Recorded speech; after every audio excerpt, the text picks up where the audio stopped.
Nyaho guys, hari ini gue mau nge-review mouse pertamanya Noir, yaitu Noir M1. Naming scheme-nya lumayan simple ya, mouse pertama jadi M1, I like it. Sebelum video ini, gue mau berterima kasih kepada Noir yang sudah mengirim mouse dan mousepad ini ke gue. Tetapi seperti biasa, reviewnya bakal honest review ya. Memulai dari unboxingnya, di dalam ada mouse-nya, terus di bawah plastik insert ini ada aksesoris box dan buku manualnya. Di dalam aksesoris box ini, pertama ada skates dan dongle adapternya. Ada replacement clicks dan back cover yang solid, karena kan yang bawaannya bolong-bolong. Terus ada kabel USB Type-C yang udah paracorded. Untuk kabelnya gue rada disappointed, karena walaupun in paper ya dia itu udah paracorded, tapi feel-nya masih kayak sleeve biasa. Pas gue rasain, tengahnya dia juga rasanya itu bukan kayak ada banyak kabel kecil. Kan harusnya kalau paracorded cable itu tengahnya itu banyak kabel kecil-kecil, karena dia itu sleevingnya dilepas dari kabel kecil itu. Tetapi di sini rasanya kayak satu kabel gede, dan artinya kabel kecil itu masih di dalam sleeving silikon atau PVC-nya. Itu yang membuat feel-nya nggak kayak kabel paracorded beneran. Dia feel-nya masih kayak kabel braided biasa. Sekarang memulai dari bentuk mouse-nya. Dia bentuknya mirip dengan Starlight 12, tapi ya lebih kurus di daerah clicks depannya. Clicksnya mempunyai bentuk yang sama dengan comfort grooves yang lumayan dalam. Jadi untuk fingertip grippers, mouse ini bakal nyaman banget. Side profile-nya juga rada curve dan menambah gemuk di daerah belakangnya. Kalau dilihat dari pinggir, humpnya rada ke belakang. Di tangan gua sih humpnya nyaman dan gak terlalu nonjol. Terus daerah belakang back cover mouse-nya juga nyaman dengan curvature yang slow dan gak terlalu steep. Ini membuat feel mouse-nya rada kecil dan membuat palm-nya kerasa kosong gitu. Tergantung grip style kalian, ini bisa menjadi plus atau minus. Dimensi mouse-nya 12 cm kali 6,3 cm dengan poin tertinggi 3,8 cm. Berat mouse-nya 71,4 gram dengan cover dan clicks yang bolong-bolong. Terus untuk menggunakan cover dan clicksnya, di sini gue juga mau kasih lihat cara lepas clicks dan covernya itu. Dia pakai magnet dan klip kecil, jadi tinggal ditarik. Clicks dan back cover yang solid beratnya 12,23 gram, sedangkan yang bolong-bolong 10,8 gram.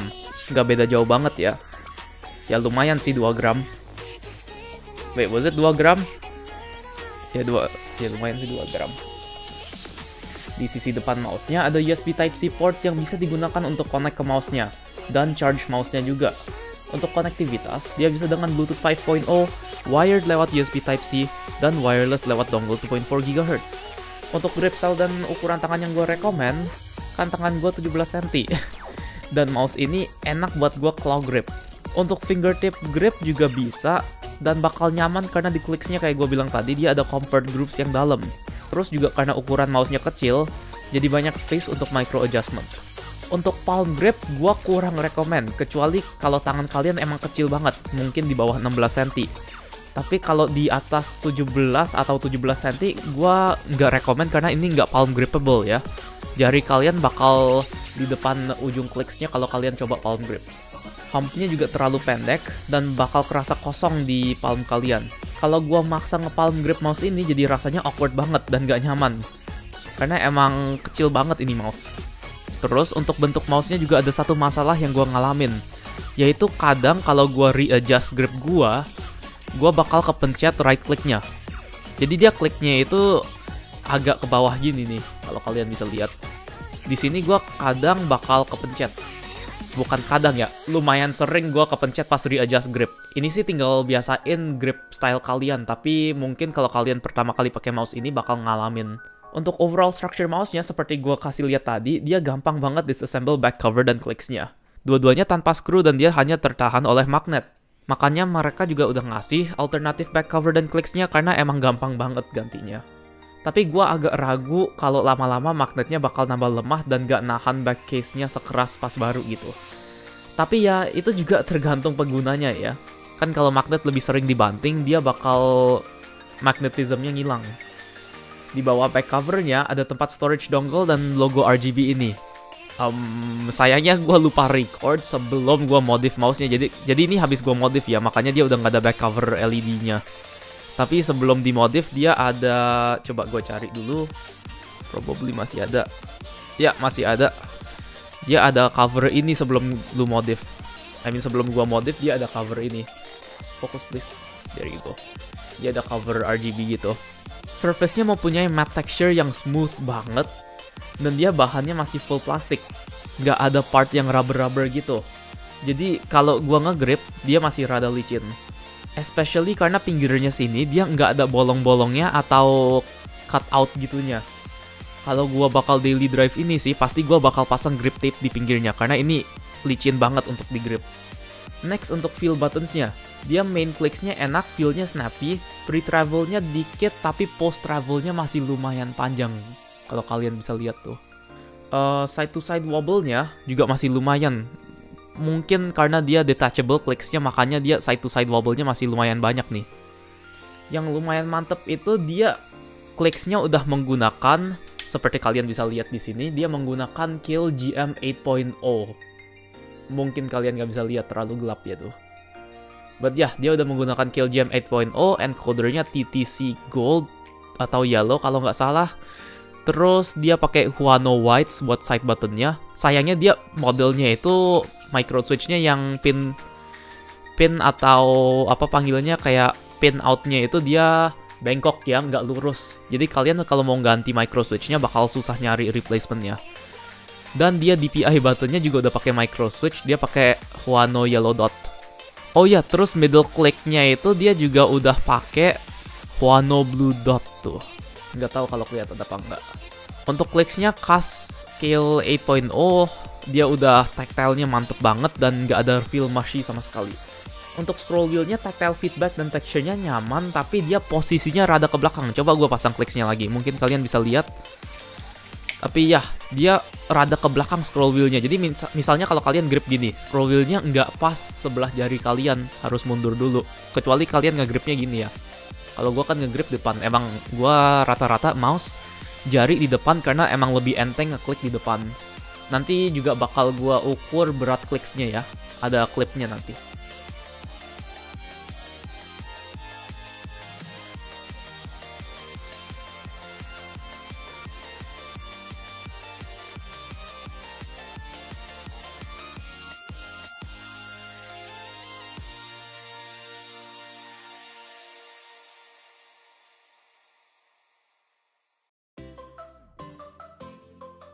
Next untuk sisi bawah mouse-nya ini gue udah modif again. Ini harusnya tadi ada cover gitu, ada cover label covering this, dan ini bolongnya nggak segede gini, dia cuman bolong hex kecil-kecil banyak terus di cover. Tapi karena gue lupa record sebelum dimodif, jadinya udah bolong ya di sini. Dia ada satu switch, ini switch buat on off dan juga ganti mode dari Bluetooth ke wireless dongle. Terus ini button untuk pairing Bluetooth mode-nya. Skates-nya sih lumayan nyaman. Ini pas gue glide test ya, dia muternya very smooth. Tapi pas in practice, pas gue pakai, dia rada slow. Nggak senyaman yang gue bakal expect untuk harga 800.000. Good enough, nggak salah ya. Ini good enough, paling comparable ke mouse-nya Fantech yang XD3 wireless, XD3 Pro atau XT3 V2. Iya, dia comparable sama mouse XD3 V2 skates-nya. Dan untuk 800 atau 800.000, maybe gue bakal lebih satisfied kalau dapat skates yang segrade sama Pulsar gitu. Ini masih lebih tipis dari Pulsar, makanya pas gue bongkar dia nge-curve skates-nya. Kalau skates-nya kayak punya Pulsar atau misalnya Ninjutsu gitu, dia lumayan tebel, jadi pas lu bongkar dan pasang balik skates-nya dia nggak bakal ngangkat kayak gini. Kalau ini tipis, jadi dia melengkung dan ngangkat. Rada susah untuk melepas skates-nya tanpa bikin dia bengkok. Bukan bengkok apa? Melengkung. Untuk skates-nya dia juga daerahnya lumayan gede, jadi kalau kalian nggak bisa nyari replacement skates, kalian bisa pasang yang dots, atau yang punyanya paling gampang nyarinya itu yang punyanya G304, karena dia kan bentuknya oval kecil-kecil gitu. Untuk sensornya dia menggunakan PMW 3370. Jadi udah di-consider high-end dan nggak usah kalian khawatir kalau dia bakal spin out atau ada cursor drift. Karena emang udah high-end ini sensor. Comparable with other high-end mouse. Untuk softwarenya mouse ini dia udah komplit banget dan bisa kalian ganti hampir semua setting yang ada di mouse lain gitu. Kayak misalnya DPI, RGB, LOD, debounce time, key assignment, dan polling rate semua udah available. Untuk membongkar mouse-nya, pertama kita perlu melepas clicks dan back cover-nya. Kayak gue udah kasih lihat tadi, tinggal ditarik ya. Dan dia hanya tertahan oleh magnet. Terus kita perlu melepas skate belakangnya. Dan di bawah skate itu ada 2 baut yang kita perlu lepas. Terus tinggal kita pisahin top case dan bottom case-nya dengan cara melepas klip di depan dan pinggir case-nya. Hati-hati pas melakukan ini karena ada kabel yang menyambung top case dengan bottom case-nya. Di dalam bottom case-nya ada main PCB-nya yang bisa kita pisahkan dari bottom case-nya dengan melepas 3 baut di PCB-nya dan 2 baut di battery holder-nya. Terus baterainya bisa kita pisah dari PCB-nya dengan cara melepas kabel yang menyambungnya. Untuk sisi atas case-nya kita bisa melepas 3 baut yang menahan PCB-nya. Oke, setelah itu gua mau kasih opini gua sebelum di mod. Overall performance mouse ini solid banget, tapi gua rasa beratnya masih bisa lebih rendah jika beberapa fitur yang nggak penting dikeluarin dari mouse ini. Misalnya LED logonya, kayak gue udah lepaskan LED logonya itu nggak penting dan sangat gampang untuk dilepas. Terus juga ada honeycomb bawahnya, kan dia udah bolong-bolong honeycomb, nanggung gitu. Mending kita potong semua kayak misalnya di mouse-nya Pulsar kan dia bolong semua gitu. Terus gue juga kurang suka side profile-nya di mana dia nggak ada cutout atau gripnya, jadi dia masih sangat licin dan nggak grippy. Untuk weight reduction, pertama gue melepas stiker bawahnya biar gue bisa motong daerah bawah mouse-nya. Seperti di foto ini, kalian bisa ikutin kalau mau ikut potong. Terus untuk top case-nya gue ngelepas logonya, dan daerah clicks-nya gue juga potong-potong. Hati-hati pas memotong di daerah clicks-nya karena banyak part yang penting yang kalian nggak boleh potong ya. Misalnya daerah di atas micro switch-nya itu kan yang menahan clicks-nya biar dia nggak terlalu loose. Yang itu jangan kalian potong, dan semua daerah yang ada bautnya atau yang nge-support daerah clicks-nya itu jangan dipotong.